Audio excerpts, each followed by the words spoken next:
Yes, nandito po tayo sa Ascendra at syempre, ang mga ini-interview po natin ngayon, hindi lang po yung malalaki ang kinita, kung hindi yung magsisimula pa lang na lumaki ang kita. Kaya meron pong katabi, ano pangalan mo?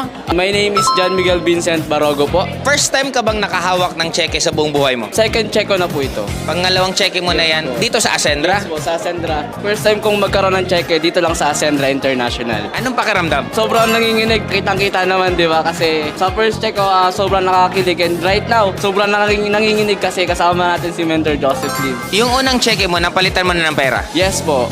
Anong pakiramdam na totoong napapalitan ng pera yung cheque? Sobrang nakakabaliw, di ba? And sobrang yun nga po, nakakakilig talaga. Kasi totoong legit talaga yung Ascendra International. Tingin mo hangga saang kalaking amount ang makikita mo dyan sa cheque mo? Pangarap ko talaga na mag 1 million yung cheque ko. 1 million cheque. Kaya pwede po alapakan po natin 1 million pagdating ng oras ang kanyang cheque. Kaya yun lang muna. Congratulations and thank you. Thank you, Ascendra. Okay, ito naman po katabi ko. Babae naman po. Kung kanina lalaki, ngayon babae si Marilyn. Del Mundo.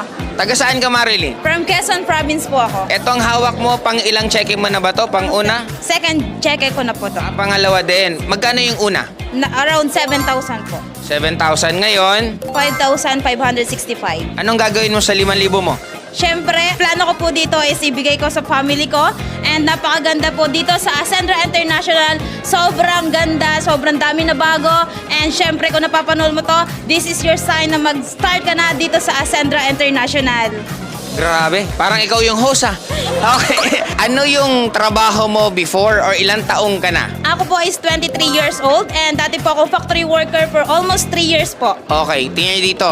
Kahit maliit, pero madaling ibigay kasi bakit mo ito ibibigay ng boss sa pamilya mo? Siyempre, nung ako po is nagtatrabaho, napakaliit lang na kinikita ko doon. Yung kita ko right now is half a month ko na po itong kinikita. Pero dito, 3 days lang po kinita ko po yung 5,565.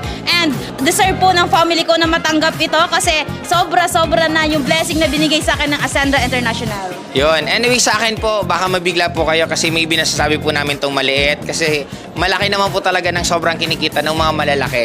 Ginagawa lang po namin to kasi gusto po namin ma-feel, maramdaman yung mga taong nagsisimula kasi dito po sa Ascendra, tutulungan po namin kumita ng malaki. Hindi lang yung mga malalaki ng kinikita, kahit yung pinaka nagsisimula pa lang sa maliit, nandito po kami, sisiguraduhin po namin na makakapag-guide po kami sa inyo.